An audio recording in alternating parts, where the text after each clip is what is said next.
In China 16, that's the great late Sean Jones, Pastor Sean Jones. We saw him in concert before he died, and he's a great man of God, I tell you. Paul Jones, Lake Sean Jones, he's going to be missed in the business, y'all.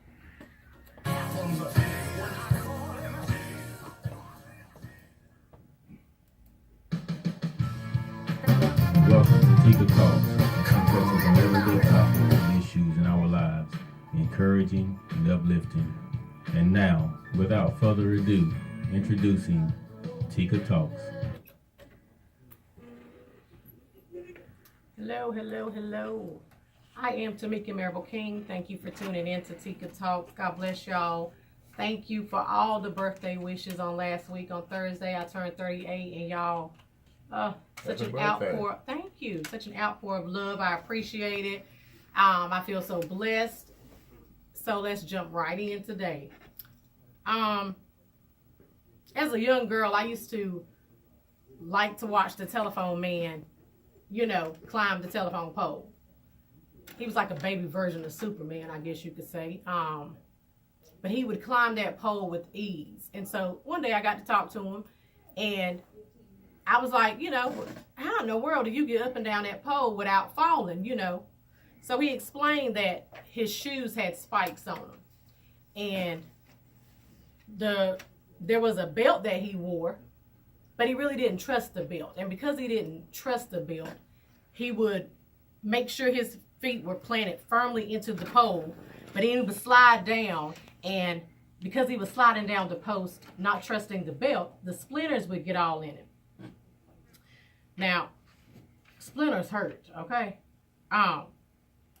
He said that it just was uncomfortable to him. He was kind of fearful, even though that was his job. But he was just doing it the best he could, and he made it look good. He made it look easy. But that's some of us. Because we refuse to trust God, we keep getting splinters in our lives. Things that keep sticking us that we can't get over. Things that keep jabbing us that we can't get around. And we will continue to get splinters until we learn to trust God and to put all our confidence in His Word.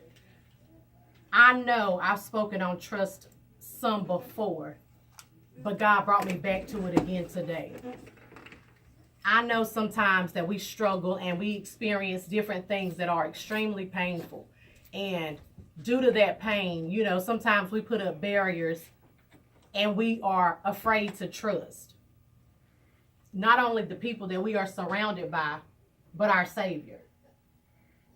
Although we don't have a reason to not trust Him, because you realize with every day, He shows up in a way every single day to make sure we are cared for. And if we look back on the day, we know that He's been present throughout the day. We know that He's looked out for us, He's cared for us, He's kept us all day long.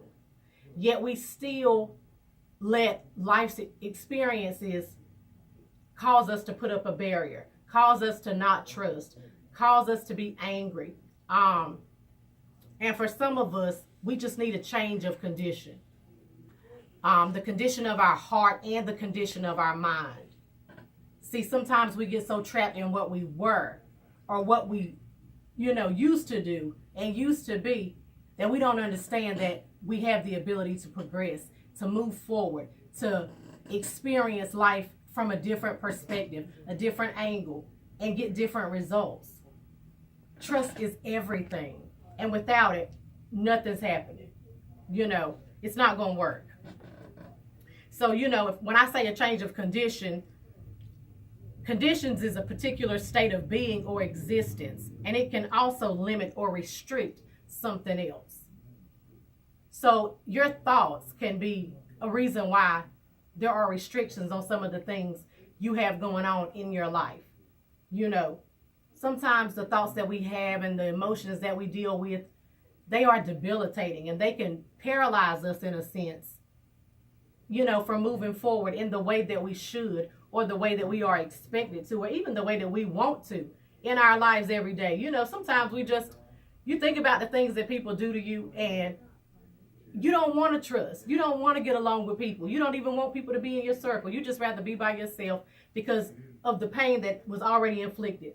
Whether that's somebody cheated on you, somebody lied to you, somebody took advantage of you as a child, you were molested or raped. People really experience these negative experiences, and that leaves them with so much pain and bitterness that they just cannot trust at the time. But today, I'm telling you that God is telling somebody it is time to trust him, and to trust him with your whole heart. It's time to heal and forgive and move beyond all of the hurts that have hindered you through this day. And God knows I know what it's like, for somebody to hurt you and for you to just not even want to let anybody else in.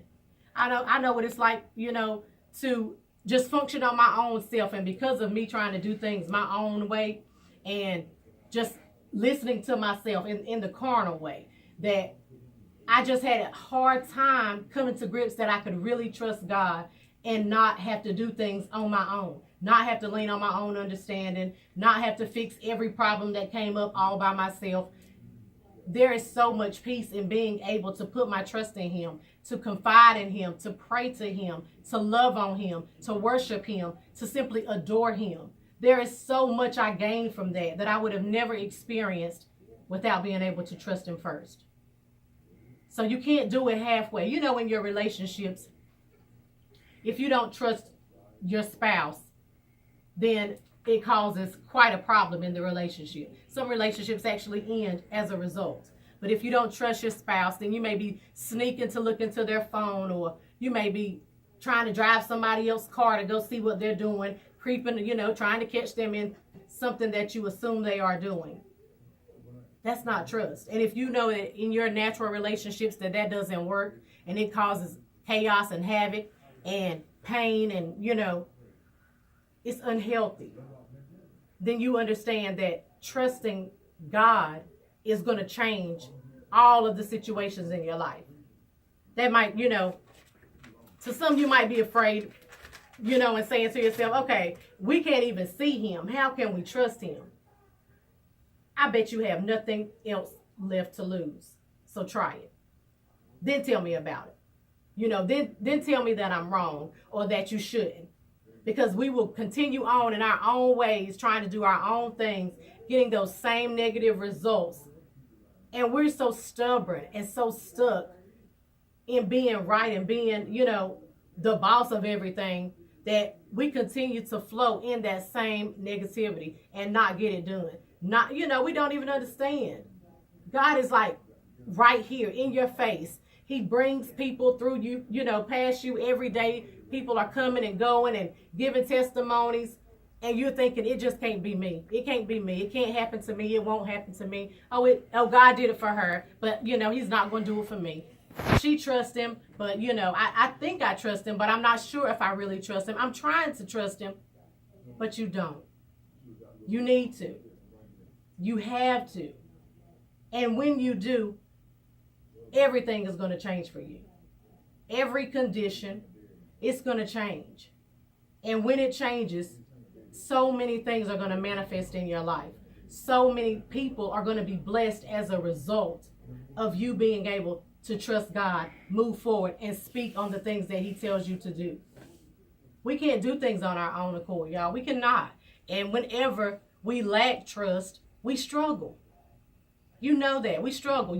Whether that's, like I said, with your spouse, with your job, your with your boss. If you don't trust your boss, how's that relationship and how it's going to work every day when you can't trust the person that is supposed to be the leader? It's a struggle. It makes you not want to be there, and it causes us to just, I used to be so mad and so, just always disappointed. But the truth is, God wasn't disappointing me. I was disappointed in my own being. I was disappointed in the things that I was doing, because I could not do it without him. So I constantly was failing at what I was trying to do. But because I refused to trust him, and because I was afraid to trust him, I just kept telling myself, okay, it's going to change. It's going to get better. When I tell you I had nothing else to lose, nothing else to do, and that's so sad that we let God be our last resort when he should be the very first resort for us. But because of that, I still have to, I just have to thank him, because I understand that even after all that time that I wasted, and even after all the different choices I made, and all the mistakes that I experienced, the bad things that went on in my life, ultimately, when I began trusting God, my life changed, and it has changed tremendously. I'm definitely going to be able to sleep at night. You know, I know my choices are better because I trust him. I know he's guiding me with my choices, and my life has changed very quickly in a short period of time. And in that time frame, you know, of course I faced some challenges, but being able to trust God and not even lean on my own understanding, but definitely leaning on him, allows me an extreme, I'm just full, you know, I can't even describe it in words right now. Like, it's just, whew, God, I don't know. I don't know how to, you know, seriously say it, because it's just a feeling, y'all. It's not something that I can actually put into words right now. It's undescribable. That's what I would say. But I recognize that God is with me, that God is seeing me through, that he's helping me in my, you know, the best, the worst, whatever's going on. So you just have to be confident in him and what he does, who he is, and stop thinking that you have the answers, because the answers are in him. The truth, he is the truth. That's it. So when you realize that, and you begin to lean on that, and you begin to listen to him, because he will speak. He will let you know what you need to do. He will make you very aware. And all the while, you know, we will be listening to other people, listening to the opinions of others, and they're not moving us in the right direction. And half the time, they're not even trying to. You know, you think people are for you, and you think they are happy for you or concerned with what you have going on, and all the while they are secretly mad that God has advanced you, mad that he is blessing you, mad that you are trusting him, mad that, you know, they don't understand, because it hasn't been their experience. So instead of them being able to be happy for you and, you know, rejoicing with you, they are upset. But you don't have time to stay stuck because of someone else's feelings, or, you know, how they feel, opinions, whatever. You have to do what God is telling you to do. And in doing so, you know, as you trust him, he is going to move mountains for you. Where you are right now doesn't have anything on where you're going. But you just got to stay the course. You just have to stay with him. And even when it looks like things aren't turning around or becoming what you wanted them to be in the amount of time you thought they should, don't even, you know, get distracted by that. Don't be sidetracked and not think that God is not going to bless you and put you where you're supposed to be, doing what you're supposed to be doing, because he's going to do that. You just have to remember it. So that's about it for tonight. I absolutely love you guys. I bless your week. I hope you have a very prosperous week. I am praying that your minds are made up and your hearts are in the right place, and that as you continue to trust God and lean on him, that he will bless you abundantly and allow things to definitely change in your life. So let go of all the things that hinder you. Let go of all the hurts, all the sadness, all the disappointment, and begin to trust him, love him, and do what you do best. That's being you. This week's shout out goes to Miss Elma Miller. I pray that all went well with your surgery this week. I love you. God bless you. I'll talk to y'all next week. Hey, you need the Christmas shopping yet? No. No. Not yet. What? That's the boss by there. No, he's what? Have she did the Christmas shopping yet? No. Oh, your daughter back there. Right. Okay. You got a Christmas program yet? We do not, but we will be, you know, but we will get them. Anyway, you did their money. Uh-oh. I did, thank you. Okay.